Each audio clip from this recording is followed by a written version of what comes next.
So JSPL has already invested to set up a steel plant in Patratu, which is around 40 kilometers from Ranchi. So we are already operating two mills, one mill, one rebar mill.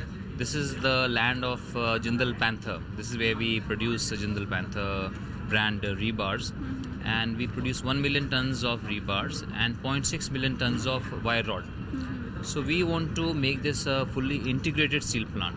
Presently we are supplying billets from Chhattisgarh and Odisha, but we want to start to make billets itself, here itself. So for that we need to invest in mines. We had been allocated a iron ore block. I hope that gets cleared. It's not very easy to get all these minerals. So once we get the iron ore block, and then we will invest in the blast furnace, sinter plant, coke oven, and take this capacity first to 3 million tons and then to 6 million tons. So to complete this in the next, I would say 5 to 6 years, we would have to invest that kind of money. Do tell me how you look to fund expansion. Do you see room in the balance sheet to raise any kind of money at this point? Presently, we are focused on running our existing capacities to their fullest. Our power plants are running at less than 50% capacity. But in the near future, we do expect that consumption will go up, the growth will take place, and power demand will be there. So then power will be able to maybe operate our plants at above 80% plant load factor.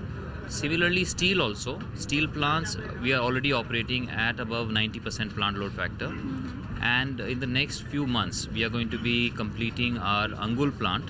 So with that, our steel capacity, which is presently at around 4 million tons. So next financial year, we hope to produce more than 6 million tons. So it will be more than 1.5 times next year. So with that happening, in the next few years, we will start to repay our debt. And after we start to repay our debts, definitely we will be in a position to invest in these other projects also.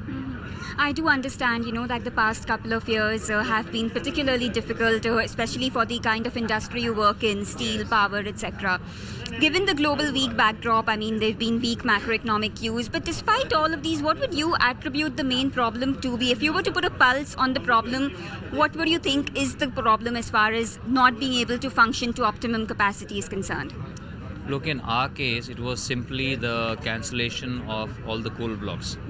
So we had set up the plants not on ports, we had set up the plants in the hinterland, right next to the coal blocks that were allocated to us. We had developed them, some of them, into coal mines also.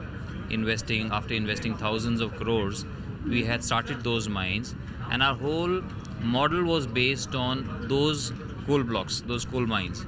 So once the Supreme Court cancelled all those coal blocks, we felt it was a very unfair judgment, unfair decision by the Supreme Court, without really hearing us out. So that did give us a severe blow, and we had to pay a huge amount of additional levy, more than 3,500 crores. And but now, in the last 2 years, we have really worked very hard to overcome that debacle. Find us on Facebook at facebook.com/ETNow, and don't forget to click the like button. You can also follow us on Twitter at ETNowLive. To stay updated with all our programming, hit the subscribe button on our YouTube channel by logging on to youtube.com/user/ETNow.